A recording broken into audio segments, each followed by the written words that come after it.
Acá ya estamos con el buck converter, con el controlador. El controlador es mi operario, mi robocito. Va a estar ahí abriendo y cerrando el interruptor todas las veces que sea necesario para que esto trabaje de la forma que corresponde. Modifiqué un poquito el dibujo. Podemos ver que ahora tenemos ground acá, la línea, bien, 20 volts, porque mi operario, mi funcionario, mi controlador va a necesitar estar alimentado. Va a recibir 20 volts, también va a tener, obviamente, una conexión a ground. ¿Y cómo va a trabajar esto? Fíjense que yo agregué el controlador y reemplacé el interruptor por un MOSFET. El MOSFET va a trabajar como interruptor.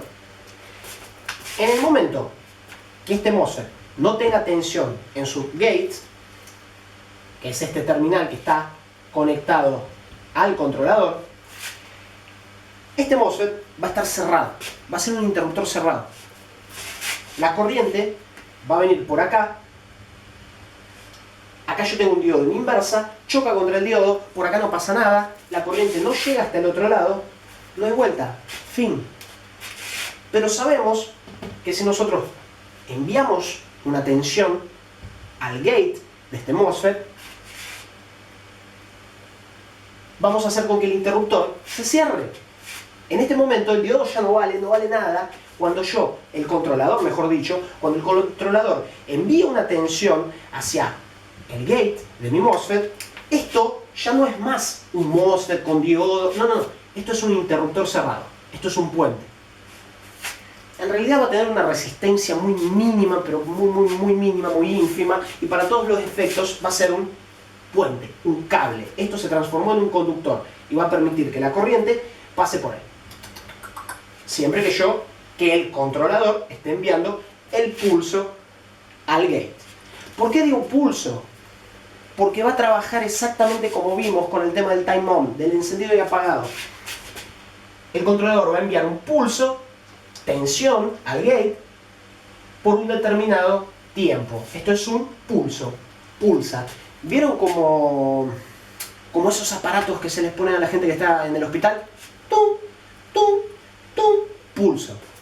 Va a pulsar, va a pulsar, va a pulsar, va a pulsar. Lo único que esto obviamente va a ser cuadrado.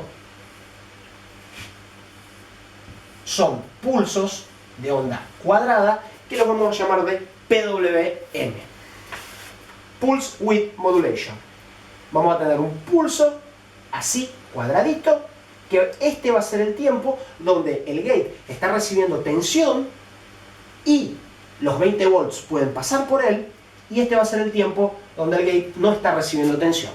Después viene otro pulso para volver a cargar la bobina y el capacitor, y después se termina el pulso y se descarga la bobina y el capacitor. Es exactamente lo mismo. Vamos a ver, pulso. Todo lo que ocurre acá, vamos, recibimos el pulso, tensión en el gate, circula la corriente, carga la bobina, cargó la bobina, sigue la corriente, carga el capacitor, sigue la corriente, llega hasta mi USB. Fantástico, ya tengo los 5 volts aquí. Llega el momento de abrir el interruptor para que esto no explote. Entonces se viene mi time off. Esto sería el on y esto sería el off. En time off, el controlador deja de enviar la tensión al gate, el MOSFET se transforma en un interruptor abierto, no circula más corriente, esta línea de 20 volts empieza a descansar, ahí no trabaja, no tiene ya nada que ver con esto, es como si fuera un cable abierto. En vez de ser un cable abierto aquí donde yo pasé el dedo, es un cable abierto aquí, porque el MOSFET ya no es más un interruptor cerrado, es un interruptor abierto, el diodo no permite que la corriente pase, este diodo en inversa lo voy a hacer más grande, ¿ven? Acá tengo un diodo en inversa que no permite que la corriente pase, y esto empieza a ser un interruptor abierto. En ese momento vuelvo a tener durante este time off, vuelvo a tener ese efecto que yo les había comentado de la pila recargable que se descarga. Bueno, vamos a tener nuestras pilitas recargables descargándose y aprovechando este diodo para establecer el camino para la corriente. Después, nuevamente, cuando esto ya llega un momento donde se está descargando mucho y no queremos que nuestro USB se entere que esto se está descargando, viene otro timer. Viene otro pulso y nuevamente vuelve a cargarse la bobina y el capacitor que se estaban descargando. Pero acá hay un gran detalle. Acá hay un gran detalle. Y hasta voy a tener que borrar esto para que ustedes entiendan. Y es que este diodo no es lo ideal para lo que estamos haciendo.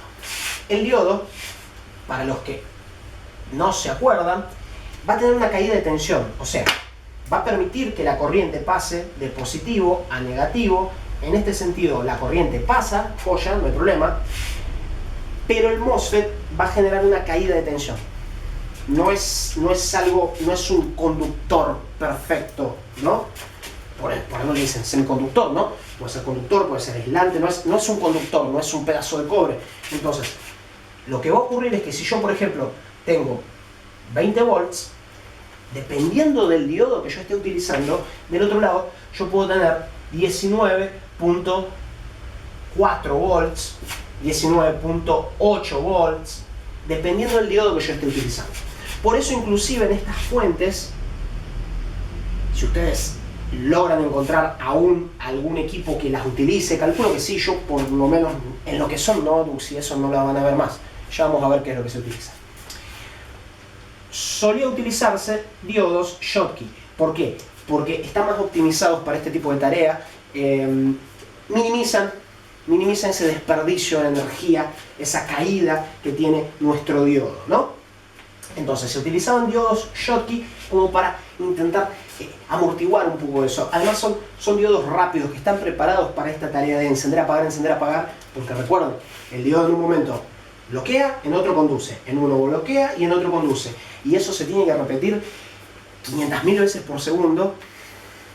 Tiene que tener unas características muy interesantes este diodo para que no termine ocurriendo algo muy feo.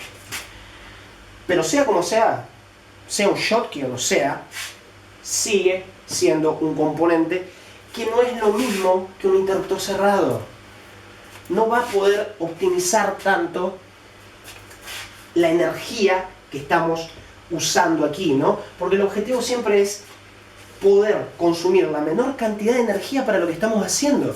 De esa forma también vamos a estar generando menos calor, vamos a poder miniaturizar todo mucho más. O sea, mientras nosotros logremos tener componentes más optimizados, que no nos generen pérdidas energéticas, vamos a poder tener equipos más eficientes. Y pensando en eso, volaron al diablo este diodo y pusieron otro MOSFET, porque el MOSFET, cuando polarizás su gate, se transforma en un interruptor cerrado. Pusieron otro MOSFET, vamos a dibujarlo por aquí. Yo soy medio lento dibujando MOSFETs, ténganme paciencia. Que también va a ser controlado este MOSFET por el controlador. ¿Qué es lo que me va a permitir eso? Volvamos a nuestro famoso time on, time off. En el momento que tengo tensión en este gate, esto se transforma en un interruptor cerrado, la corriente pasa, carga la bobina, fantástico. Llegamos al momento del time off. Se termina la tensión aquí. Ya no tengo tensión en mi gate, ya no circula más corriente, ya no estoy usando más esta línea de 20, quiero descargar mi bobina y mi capacitor. Necesito establecer este caminito y no tengo más el diodo. ¿Qué voy a hacer? Le envío tensión a este MOSFET. En ese momento, el MOSFET se transforma en el famoso interruptor cerrado, está muy optimizado para esto, y la corriente encuentra su camino para poder circular, se cierra el circuito, y de esta vez con un elemento que va a optimizar mucho más esta parte del consumo energético. Y lo que vamos a tener, como yo les mencioné anteriormente, MOSFET de alta, tenemos ese pulso que va a llegar al gate, que va a ser nuestro time on. Mientras tengamos el pulso en el MOSFET de alta, obvio que no podemos tener un pulso en el MOSFET de baja. ¿Por qué, Cristian? Hombre, si yo transformo esto, imaginen, esto es un puente, ¿no? Si yo le estoy enviando tensión a los dos al mismo tiempo, estoy enviando tensión aquí y aquí. Esto es un puente y esto es un puente. Esto es un conductor y esto es un conductor. Mi corriente no va a querer pasar por la bobina, se viene por este otro conductor y se va derecho a tierra y esto se llama cortocircuito. Bien, le estoy dando un camino sin resistencia, sin oposición al paso de la corriente y la corriente se va a fugar toda por acá. ¿Por qué voy a pasar por esta señora que la tengo que cargar, esta bobina, este capacitor? Las cargas no son bobas, me quieren hacer trabajar, me vengo por acá. Entonces jamás vamos a poder tener los dos al mismo tiempo conduciendo. En el momento que tengamos tensión en el gate de este MOSFET, en el gate de este otro MOSFET no vamos a tener nada. Cuando este se abre, dejo de enviarle tensión a este MOSFET. Voy a borrar este ground aquí para que ustedes entiendan. Esto cae, se termina mi time on y empieza la tensión de este otro MOSFET. Cuando antes que estos elementos se descarguen, como ya estuvimos hablando, esto se cierra para que esto se pueda abrir nuevamente. Y así básicamente van a trabajar. ¿Bien? Cuando uno tenga tensión en su gate, el otro está en cero. Cuando el de arriba esté en cero, el otro empieza a recibir tensión en su gate. ¿Bien? Esta es la base. Y por eso, bueno, son pulsos de onda cuadrada. Hagamos esta división aquí para que ustedes vean bien. Si lo vemos con un osciloscopio, vamos a ver exactamente esto. Pulso en el de arriba, el de abajo no recibe pulso. En el de arriba no tengo pulso, en el de abajo está el pulso. Se van a ir intercambiando pulsos y vamos a ver básicamente eso. Pulso de onda cuadrada aquí, pulso de onda cuadrada aquí. Enciéndete tú, apágate tú. Enciéndete tú, apágate tú. Enciéndete, ten. Y así va a trabajar nuestro controlador manejando estos MOSFETs que van a permitir el paso de la corriente de una manera fantástica. Espero no haberlos mareado mucho con esto de pulso aquí, pulso allá, pulso aquí, pulso allá. Me parece que dentro de todo se puede entender el concepto y lo único que me faltaría explicarles sería el feedback. Porque como yo les dije, este controlador también se va a encargar de certificarse que en este punto, porque en este punto ya es donde mi tensión tiene que estar estable, filtrada, perfecta, acá esté cargada, descargada la bobina, se esté cargando o descargando, en cualquier momento, ya les dije que acá yo voy a necesitar tener 5 volts. Y si algo falla, si algo sale mal por algún motivo, esto puede explotar. Y realmente a los fabricantes no les gusta poner en sus equipos componentes que no tienen una buena protección y hacen que tu pendrive explote, porque a vos no te va a gustar y nunca más compras eso. Por lo tanto, este controlador tiene una línea que retorna hacia él, que es el famoso feedback, para que él se asegure a todo momento que lo que llega a este punto está en buen estado.